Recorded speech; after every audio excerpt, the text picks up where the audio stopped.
નમસ્કાર, GSTV news જોઈ રહ્યા છો આપ। હું છું માનસી। આજે 12 વાગે વાત કરવી છે ચા કરતા કેટલી ગરમ, એટલે કે આ કેટલી ઉપર કંટ્રોલ ક્યારે નહીં। મહત્વપૂર્ણ સમાચાર સૌથી પહેલા તેના ઉપર નજર કરીશું। જે સમાચાર મળી રહ્યા છે કે રાજ્યમાં ભ્રષ્ટાચારની ઘટનાઓથી હવે ભાજપ નેતાના જ બળાપા સામે આવી રહ્યા છે। એક પછી એક નેતાઓ પોતાનો બળાપો ઠાલવી રહ્યા છે। એક બાદ એક રાજ્યમાં ભ્રષ્ટાચારની ઘટના બની છે। ન માત્ર એક રાજ્ય પરંતુ અલગ અલગ જગ્યાએથી ખુદ ભાજપના જ નેતાઓ છે કે જે ભ્રષ્ટાચારના આરોપ લગાવી રહ્યા છે, કોઈકને ઉઘાડા પાડવાની વાતો કરી રહ્યા છે। ભાજપના જ નેતાઓ કહે છે કે કોમન મેનને ધક્કા ફેરા અને પછી વ્યવહાર માટે આડકતરું દબાણ કરવામાં આવે છે। આ કોઈ જ નહીં પરંતુ તેમના નેતાઓ દ્વારા જ કહેવામાં આવી રહ્યું છે। ભાજપના રાજમાં કેમ ભ્રષ્ટાચારની ઘટના વધી રહી છે તે સૌથી મોટો સવાલ। આ ભ્રષ્ટાચારની ઘટનાઓથી હવે ભાજપના નેતાઓ પણ ત્રાહિમામ પોકારી ઉઠ્યા છે એ પણ એક સવાલ છે। પરંતુ આ બધાની વચ્ચે પીસાતો એકમાત્ર વ્યક્તિ અને તે છે કોમન મેન।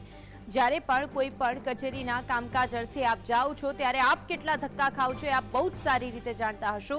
એક જ ધક્કે કદાચ જ ભાગ્યે જ કોકનું કામ પત્યું હશે, કારણ કે આજે સાહેબ નથી, આજે મિટિંગમાં છે, આ વસ્તુ રહી ગઈ છે, આ લઈને આવજો, એમ કહીને કેટલી વખત ધક્કા ખવડાવવાનો વારો આવતો હોય છે। બે ઘટનાઓ કે જે બે ઘટનાઓ ભાજપના નેતાઓ દ્વારા ખુલ્લી પાડવામાં આવી છે અને કહેવામાં આવ્યું છે કે ભ્રષ્ટાચાર થયું છે। હવે આ ભ્રષ્ટાચાર કોણે કર્યો છે, શા માટે કર્યો છે, કેમ કરવામાં આવી રહ્યો છે અને શું ભ્રષ્ટાચાર ચાલતો રહેશે જ તે પણ એક સવાલ છે। ભાજપના રાજમાં કેમ ભ્રષ્ટાચારનો અજગર ભરડો સામે આવ્યો એ સૌથી મોટો પ્રશ્ન। કેમ હવે ખુદ ભાજપના જ નેતાઓએ ભ્રષ્ટાચારની પોલ ખોલી છે, આ સૌથી મોટો સવાલ છે।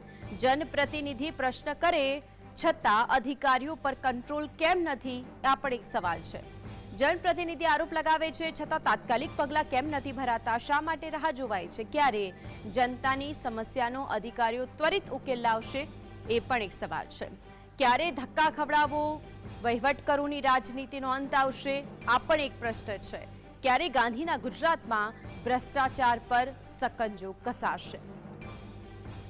ભાજપના રાજમાં આપે જોયું હશે એક પછી એક જે નેતાઓ છે એ ભારતીય જનતા પાર્ટીના નેતાઓ જાણે વિપક્ષની ભૂમિકા ભજવી રહ્યા હોય તેવું લાગે છે, કારણ કે તે લોકો જ કહી રહ્યા છે કે ભ્રષ્ટાચાર તો થયો છે। આ જેમનો પત્ર છે, પત્રમાં એમણે એનએના સંદર્ભમાં, જમીનના સંદર્ભમાં બધી વાતો મૂકી છે।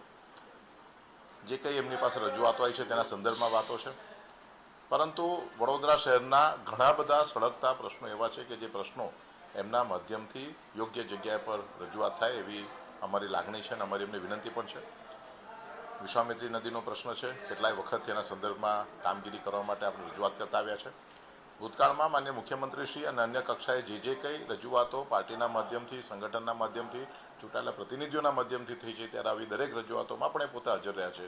તો એવા પણ જે કંઈ કામો બાકી છે, કામમાં પણ એ આગેવાની લઈ વડોદરા શહેરનું નવું નેતૃત્વ આપે અને એમના માધ્યમથી આ બાકીના કામો પણ પૂર્ણ થાય એવી મારી એમને વિનંતી છે। વિજય શાહનું પણ નિવેદન આવ્યું। હા, એ તો બરાબર। એમને એવું કીધું છે કે યોગેશભાઈ પટેલ સિનિયર ધારાસભ્ય છે, પ્રજાલક્ષી બીજા કામો બી છે, એની પણ આગેવાની લેવી જોઈએ। હા, એ તો સારી વાત છે। પછી લઈશ તો એમને એવું ના લાગે કે માથું થયું નહીં ભાઈ, બધું બહુ છે, ખજાનો છે બધું। વિશ્વામિત્રીનું કામ બી એમને ગણાવ્યું, એ બી બધું બહુ છે। મારી આજે નહીં, એ તો એને થોડું કહેવાનું હોય, તો જે તે સરકારમાં દેવાનું। નહીં, ખજાનો ખુલશે તો કોને તકલીફ થશે? ચાલો છોડો।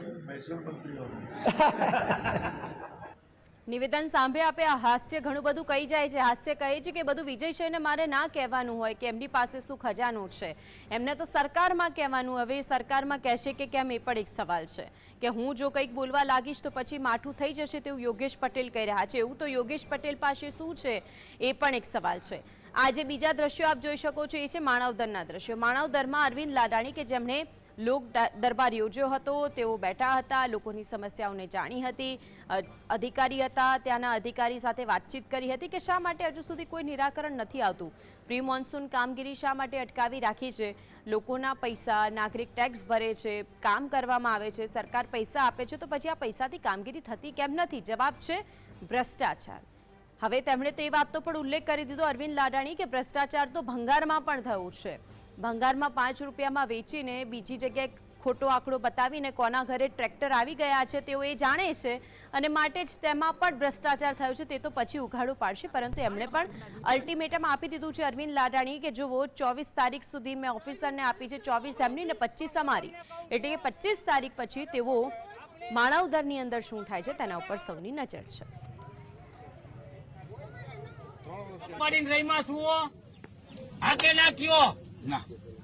તો કેમ તમે બધા સંકલન થી કામ નથી કરતા? તમે માલ સામાન વેચવો હોય, હરાજી થી ભંગાર વેચવો હોય, ટ્રેક્ટર ઘરે લઈ જવું હોય, 5 રૂપિયા વેચવી હોય તો ભાગ બટાઈમાં બધા ભાગીદાર. જાહેર હરાજી થઈ ત્યારે હું તમે નહોતા, તમારો કાકાનો બાપાનો દીકરો તો કોક જોશી હતો, બરોબર છે, હતો તો તમારો અધિકારી. પૂર્વ અધિકારી એમાં હું તમને નથી કહેતો, હું લાગે જ કહું છું. આ બધા ઈ વખતનો આજનો વહીવટદાર ને મામલતદાર, ઈ ચીફ ઓફિસર જે અતિ દારૂડિયો હતો, દોષી હતો, એ બધા મિલીભગત ત્યાં કરેલું છે. 5 રૂપિયા પોસ્ટથી લોખંડ અને મોટરનો જે શું કહેવાય કોપરનો વાયર હોય એ 5 રૂપિયા વેચ્યો. એટલું બધું ભ્રષ્ટ કામ કર્યું, લાખો રૂપિયાનો ભ્રષ્ટાચાર થયો, એને હિસાબે તમે લાઇટ બિલ નથી ભરી શકતા. બરોબર છે. છેલ્લા મારા માર્ચ મહિનામાં લો ભર્યું મેં 25 લાખ રૂપિયા ગમે એમ કરી મારી ખાતી. આજે અંગે વધુ માહિતી માટે સતત હિરેન જોડાય છે. હિરેન, અરવિંદ લાડાણીએ જે પ્રમાણે જાહેરમાં જ અધિકારીનો ઉધડો લઈ લીધો, કહેવામાં આવે છે કે ક્યાં ક્યાં ભ્રષ્ટાચાર કર્યો છે, આપને લાગે છે આપે તો ભંગારમાં પણ ભ્રષ્ટાચાર નથી મૂક્યો? જી માનસી, ચોક્કસ કે જુનાગઢમાં ગઈકાલે જે જુનાગઢ ભાજપના ધારાસભ્ય છે સંજય કોરડિયા, તેઓએ પણ સવાલ ઉઠાવ્યા હતા અને પ્રજાને અપીલ કરવી પડી હતી કે જુનાગઢના કોઈ પણ અધિકારી તમારી પાસે સાચા કામ માટે કઈ પૈસા માંગે તો 1 પણ રૂપિયો ન દેતા મારો સંપર્ક કરજો, હું તમને ગેરંટી આપું છું કે હું તમારું કામ કરાવી દઈશ. ચાહે તે કલેક્ટર વિભાગ હોય, તે પોલીસ વિભાગ હોય કે મહાનગરપાલિકા હોય, ક્યાંય પણ કોઈને રૂપિયો ન દેતા હજુ તેવું કાલે જ ભાજપના ધારાસભ્ય સંજય કોરડિયાએ કીધું. આજે માણાવદરના જ ભાજપના ધારાસભ્ય અરવિંદ લાડાણી છે, તેની જે ઘટના બની છે તે સામે આવી છે કે નગરપાલિકામાં કરોડો રૂપિયાના ભ્રષ્ટાચાર કર્યા છે, ભંગાર વેચી નાખવામાં આવે છે, પસ્તી વેચી નાખવામાં આવે છે, અને જે અધિકારી છે મામલતદાર અને ચીફ ઓફિસર આ બંને આ બધી વસ્તુ હરાજી કરી અને વેચી અને પોતાના વાડીએ ટ્રેક્ટર પણ લઈ ગયા હોય તેવો પણ ગંભીર આરોપ કર્યો છે. તેને ફરિયાદ કરી હતી. પરંતુ મહત્વની વાત એ છે કે ધારાસભ્ય અરવિંદ લાડાણી જ્યારે અગાઉ કોંગ્રેસમાં હતા ત્યારે તેણે આ મુદ્દે ફરિયાદ કરી હતી, પરંતુ કોંગ્રેસના ધારાસભ્યોએ જેથી કાર્યવાહી ન થઈ અને અચાનક જ ગઈકાલે અરવિંદ લાડાણીએ જે માણાવદરની મામલતદાર કચેરીમાં જે લોક દરબાર યોજ્યો હતો અને ત્યાં ફરીવાર મામલતદાર જે વહીવટદાર છે તે હાજર ન રહ્યા અને ફરીવાર અરવિંદ લાડાણીએ તેનો ઉધડો લીધો અને ભ્રષ્ટાચારના ગંભીર આરોપ લગાવ્યા છે. હવે તેઓ સત્તાધારી પક્ષના ધારાસભ્ય છે, તો સરકાર આ મુદ્દે તપાસ કરશે કે કેમ તે પણ એક સવાલ છે, અને તપાસ કરશે તો કદાચ કહી શકાય કે મોટું કૌભાંડ નગરપાલિકાનું સામે આવે તેવી પણ એક શક્યતા જોવા મળી રહી છે. જી અરવિંદ લાડાણી સાથે આપણી કોઈ વાતચીત થઈ હોય, તેમણે કંઈ કહ્યું હોય કે આખરે એમણે તો મુદત આપી દીધી 24મી, ચીફ ઓફિસરે કહ્યું 25મી અમારી છે, એવું કહ્યું છે અરવિંદ લાડાણીએ? અરવિંદ લાડાણીએ જ્યારે લોક દરબારમાં ચીફ ઓફિસર સહિતનાઓનો ઉધડો લીધો ત્યારે તેમણે અધિકારીઓએ ખાતરી આપી હતી કે અમે 24 તારીખ સુધીમાં જે પ્રી મોન્સૂનની કામગીરી છે તે પૂર્ણ કરી દેશું, પરંતુ જો 24 તારીખે પૂર્ણ ન થાય તો 25 તારીખે તેઓ ફરીવાર આ મુદ્દે આંદોલન કરે તેવી પણ તેણે ચીમકી ઉચ્ચારી છે. અને અરવિંદ લાડાણીએ સ્પષ્ટ કહ્યું છે કે હું અગાઉનો જે ભ્રષ્ટાચાર થયો છે અને તે અંગે મેં જે ફરિયાદ કરી હતી તે આ વખતે પણ હજુ હું સરકારમાં રજૂઆત કરી તેની ચોક્કસ તપાસ કરાવીશ અને કૌભાંડીઓની સામે કાર્યવાહી કરાવીશ તેવો દાવો કર્યો છે. હિરેન, આભાર આપ જોડાને વિગતો જણાવી તે બદલ. તો આખરે જે રીતે ભ્રષ્ટાચારના આરોપ મૂકવામાં આવી રહ્યા છે, આજ અંગે વાતચીત કરવા માટે આપણી સાથે પૂર્વ આઈપીએસ ઓફિસર એમ ચૌહાણ જોડાઈ ગયા છે. સ્વાગત છે આપનું જીએસટીવીની અંદર. ચૌહાણ સાહેબ, સૌથી મોટો સવાલ અત્યારે એવું છે કે ભાજપના જ નેતાઓ દ્વારા ભ્રષ્ટાચારના આક્ષેપ પોતાના જ નેતાઓ ઉપર મૂકવામાં આવે છે અને એવું પણ કહેવામાં આવે છે કે તેમની પાસે તો એક બે નહીં પરંતુ ખજાનો છે આ વસ્તુનો. જ્યારે વિરોધ પક્ષ અથવા પ્રજા કોઈ આક્ષેપો કરે છે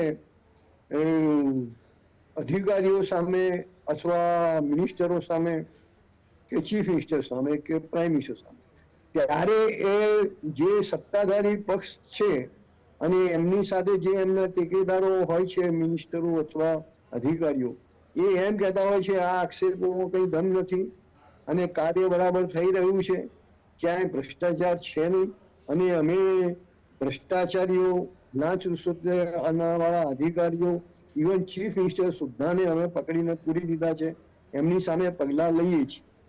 પણ જ્યારે ભાજપમાંથી જ જો આવા સુરો ઊભા થતા હોય તો અને એમના નેતાઓ સામે ભ્રષ્ટાચારના આક્ષેપો થતા હોય તો એમાં ઘણું બધું તથ્ય હોય છે.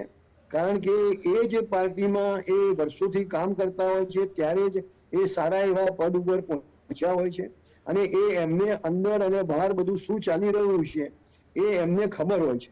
એટલે એમના ભ્રષ્ટાચારના જે આક્ષેપો છે એમાં ઘણું બધું તથ્ય હોઈ શકે છે અને જો બરાબર તપાસ કરવામાં આવે તો જે જવાબદાર અધિકારીઓ છે અથવા ભાજપના જ હોદ્દેદારો જે કંઈ અંદર હોય એમની સામે પગલાં લઈ શકાય છે. આજે ભાજપની એક ઇમેજ, એની એક છાપ એવી પડી ગઈ છે કે તમે કોઈ પણ જગ્યાએ હો અને ભ્રષ્ટાચાર ગમે તેટલો કરતા હો તો અમારી પાર્ટીમાં આવી જાઓ અને તમે એમ જે રીતે કહેવાય છે કે ભ્રષ્ટાચારના સાફ કરવા માટે અહીંયા વોશિંગ મશીન છે ભાજપમાં, તમે ભાજપમાં જોડાઈ જાઓ એટલે તમે ભ્રષ્ટાચારી નથી એ રીતે ક્લીન બની ચોખ્ખા બની અને બહાર નીકળો છો. અને લોકો મોટા મોટા દાખલાઓ આપે છે. દાખલા તરીકે આસામના ચીફ મિનિસ્ટર હેમંત વિશ્વકર્મા, પછી મહારાષ્ટ્રમાં અજીત પવાર, આપણે યેદુરપ્પા કર્ણાટકમાં. એટલે આ રીતે ઘણા બધા મોટા મોટા લીડરો છે, ચીફ મિનિસ્ટરના દાવેદાર છે, રહી ચૂક્યા છે, મોટા પદ ઉપર રહી ચૂક્યા છે અને એમની સામે પણ આ પ્રકારના આક્ષેપો હતા જ્યારે એ લોકો બીજા પક્ષમાં હતા, કોંગ્રેસમાં ખાસ કરી. અને એમાંથી પછી એમને પલટી મારી અને એમને એવું કહેવાય છે કે એમને એડીનો, ઇન્કમ ટેક્સનો, સીબીઆઈનો આવો બધો ડર બતાવવા છે. તમારી સામે આ કેસ થશે, પેલો કેસ થશે. અરવિંદ કેજરીવાલને અંદર મૂકી દીધા, એના બીજા 2-3 પ્રધાનો પણ એ જેલમાં છે.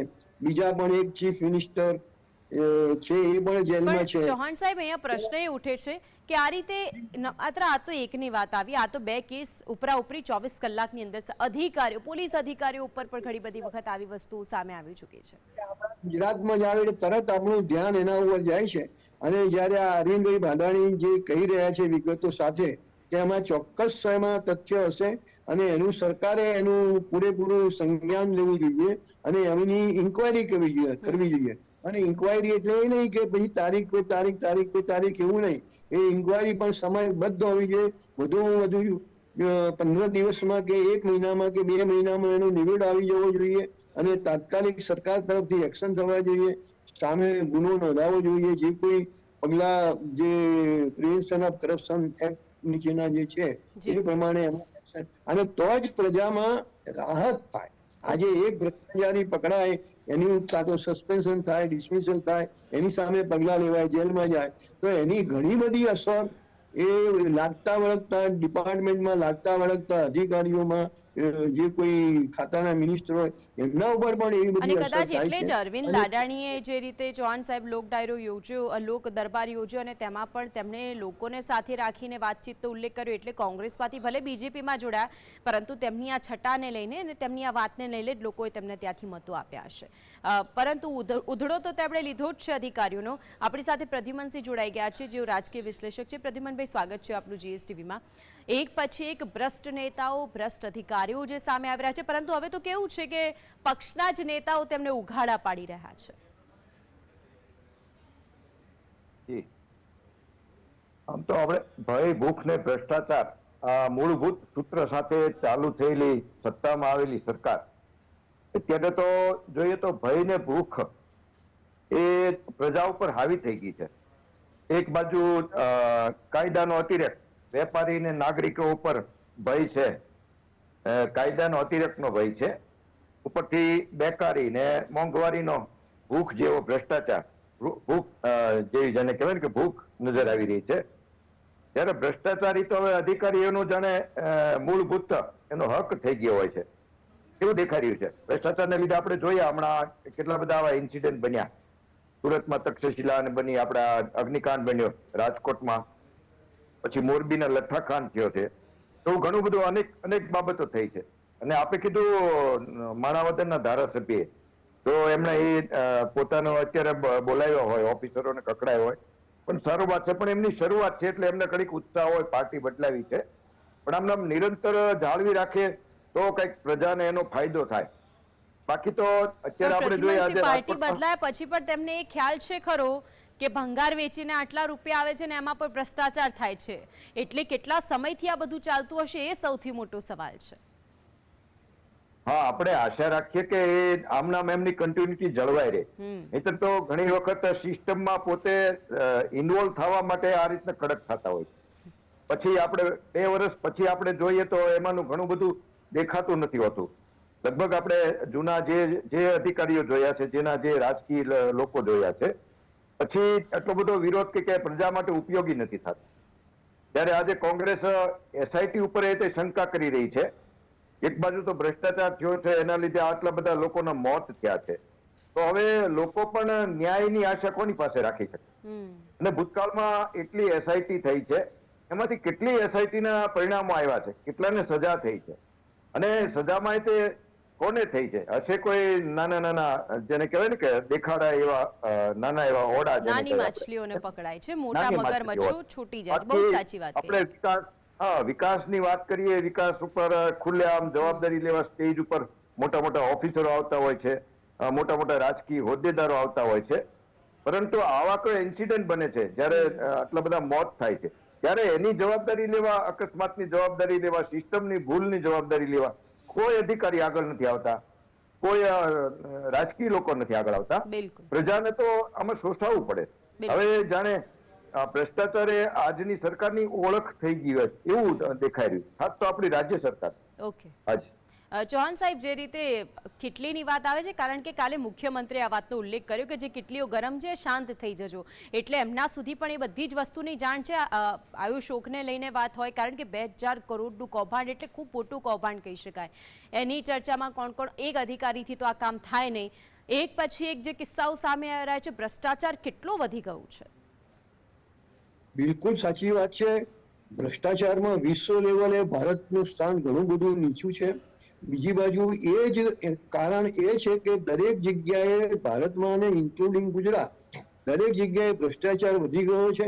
જ્યારે આવું ભંગાર જેવી બાબતોમાં પણ 2-4 કરોડનો ભ્રષ્ટાચાર થતો હોય તો એમાં એક જ વ્યક્તિ નહીં કે એક જ અધિકારી નહીં, પણ આખી લાઈન હોય છે, નીચેથી ક્લાર્કથી માંડીને પટાવાળાથી માંડીને ઉપરી અધિકારી અને જે તે વિભાગના મંત્રી પણ એમાં સામેલ હોય છે.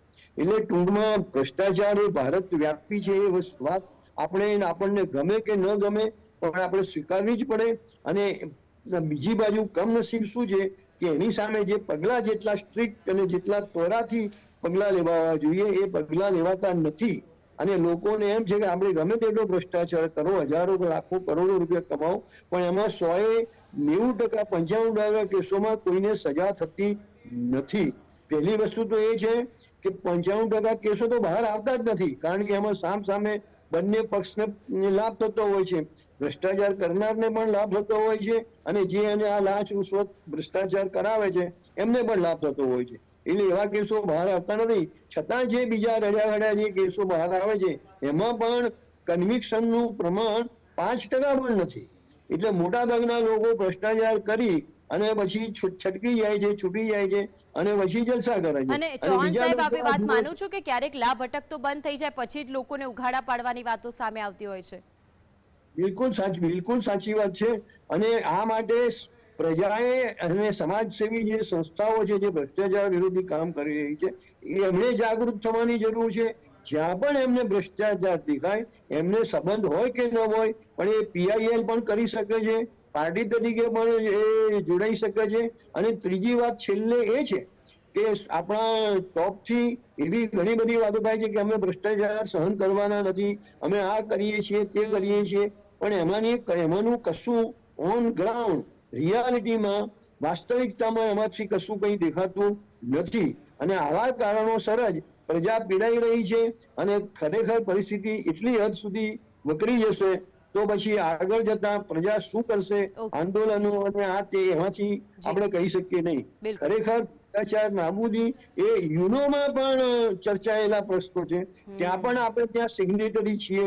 આપણે આખી દુનિયામાંથી ભ્રષ્ટાચાર નાબૂદ કરવાની ઝુંબેશ ચાલી રહી છે, ત્યારે આપણે પણ આપણો ફાળો પૂરેપૂરો પ્રજા તરીકે ગુજરાતમાં ભારતમાં એ પૂરેપૂરો ફાળો આપવો જોઈએ, ભ્રષ્ટાચારને ઉજાગર કરવો જોઈએ અને એમાંથી જ ભ્રષ્ટાચાર થવાથી જ આપણે દાખલા તરીકે હમણાં જે રાજકોટનો અગ્નિકાંડ જે થયો ટીઆરપી ગેમ લાંચ ઝોનમાં, રૂશ્વત બ્યુરો એ શું એમાંથી કામગીરી કરે છે તેના ઉપર પણ અઠવાડિયા સવાલ ઉઠે છે ચૌહાણ સાહેબ. અને એટલા જ માટે પ્રદ્યુમનસિંહ, એક સવાલ એ થાય કે વિપક્ષના જ નેતાઓ એક પછી એક પોતાના જ નેતાને ઉઘાડા પાડી રહ્યા છે. આવું શા માટે થતું હશે? યોગેશ પટેલ તો કહે છે કે એમની પાસે તો ખજાનો છે, એક બે ફાઇલો નહીં. અને બીજી તરફ તેમણે એ વાતનો પણ ઉલ્લેખ કરી દીધો કે જો તેઓ બોલવા લાગશે તો પછી બધું જ માઠું લાગવા માંડશે. હવે બીજેપીમાં પણ આપણે કહી છે કોંગ્રેસ કલ્ચર આવી રહ્યું છે, કોંગ્રેસ વિચારધારા. એમાં ઘણા બધા રાજકીય લોકોને પોતાએ હવે ધીરજ એની ખૂટી છે કે હવે મારો પણ વારો આવશે, મને પણ આ ફળ ખાવાની મોકો મળશે, પણ નથી મળ્યા એટલે અધીરા થયા હોય, એટલે પોતાના કાર્યકરોને કે પોતાના હોદ્દેદારોને આ રીતે બદનામ કરતા હોય છે. કેમ કે અહીંયા તો બધા એક સરખા જ છે, જોઈએ દૂરથી જોઈએ તો બધા એક સરખા જ છે, એટલે ભ્રષ્ટાચારમાં તો બધા કનેક્ટેડ છે. એટલે આજની તો કાલ આ બધું બહાર આવવાનું જ હતું. પરંતુ આપણે અત્યારે જોઈએ છીએ આપણી પાસે અત્યારે મૃદુ ને મક્કમ ને ચોખ્ખા સીએમ છે, બધી રીતે વ્યક્તિગત રીતે બધી રીતે ચોખ્ખા છે, સરસ રીતે છે.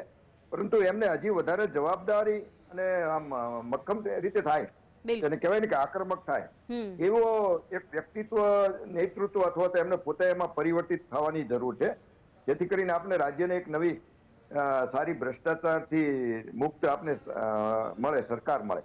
અને પ્રજાએ પણ એક વાતનો ખ્યાલ રાખવાની જરૂર છે કે આપણે બજાજ સ્કૂટર લઈને જતા કેટલા એવા નેતાઓને જોયા છે, કેટલા એવા સરકારી કર્મચારીઓને જોયા છે કે જે ત્યાર પછી 3 કે 5 વર્ષમાં મોંઘી ગાડીઓ અને મોટા કોન્ટ્રાક્ટ ને જમીનો ને મોટા બિલ્ડિંગમાં ભાગીદારો હોય એવા આપણે નજર આવે છે. એમને માન સન્માન દેવાનું બંધ કરવું જોઈએ, એમને રાજકીય કે જે કાંઈ અધિકારી લેવલમાં આગળ, કારણ કે એ તો એમનું છે પ્રદ્યુમનસિંહ, એમાંથી પ્રજાનું શું છે તે સવાલ છે. પ્રદ્યુમનસિંહ અને ચૌહાણ સાહેબ બંને અમારી સાથે જોડાયા, તે બદલ આપ બંનેનો આભાર. તો જે રીતે રાજકીય વિશ્લેષક અને પૂર્વ આઈપીએસ અધિકારીની વાતો સાંભળી, તેમણે વાતનો ઉલ્લેખ કર્યો કે આખરે જો પક્ષના જ નેતાઓ આ કામગીરી કરતા હોય, પક્ષના જ નેતાઓ દ્વારા આ વસ્તુને ઉઘાડી પાડવામાં આવતી હોય, તો પછી સૌથી મોટો સવાલ એ થાય કે વડોદરા અને જૂનાગઢની ઘટના એ ગંભીર સવાલો ઉઠાવી રહી છે કે ભારતીય જનતા પાર્ટીના પક્ષના નેતાઓ દ્વારા વડોદરાની અંદર જે ઘટનાક્રમ સર્જાયો તે પછી યોગેશ પટેલ કહે છે કે વિજયભાઈને એટલું કહી દેજો અને તેમને કહી દેજો, જ્યારે આગેવાનીને લઈને તેમણે વાત ઉઠાવી છે કે જો હું આગેવાની લેવા માંડીશ તો સૌથી મોટો સવાલ એ છે કે બહુ બધું મારી પાસે છે, તેમને માઠું લાગવા માંડશે, તેમની પાસે બહુ મોટો ખજાનો છે, ખજાનાની અંદર શું છે એ જવાબ તો યોગેશ પટેલ જ આપી શકે. જૂનાગઢની વાત કરી લઈએ. જૂનાગઢની અંદર અરવિંદ લાડાણી કે જેમણે ઓફિસર્સ હતા, સરકારી અધિકારી હતા, તેમને ખુલ્લો પાડવાનો પ્રયત્ન કર્યો, ભ્રષ્ટાચારના આક્ષેપ કર્યા, લોક દરબાર યોજ્યો, તે પછી બધી વાત જાય છે જૂનાગઢના જે કલેક્ટર છે તેમની પાસે, કારણ કે જેટલી ફાઇલો હતી. હવે જૂનાગઢની અંદર પણ તે કહી રહ્યા છે કે આગામી સમયની અંદર આ બધી જ વસ્તુનો નિકાલ કરવામાં આવશે, કારણ કે જો ધારાસભ્ય આ વાતનો ઉલ્લેખ કરી રહ્યા છે તો પછી કામગીરી થશે. એક તરફ અરવિંદ લાડાણી કહી ચૂક્યા છે કે 24 તારીખ જો અમે અધિકારીને આપી છે તો 25મી તારીખ અમારી હશે માનવદરની અંદર. 25મી તારીખે અમે લોકો આગામી સમયની અંદર અલગ અલગ કાર્યક્રમો યોજીશું. પક્ષના જ નેતાઓનો આરોપ પોતાના જ પક્ષના નેતાઓ ઉપર, એટલે કે પક્ષના જ નેતાઓ વિપક્ષની ભૂમિકા ભજવી રહ્યા છે. આગામી સમયની અંદર આનું શું કન્ક્લુઝન આવે છે તેના ઉપર સૌની નજર રહેશે. વિશેષમાં હાલ બસ આટલું જ. નમસ્કાર.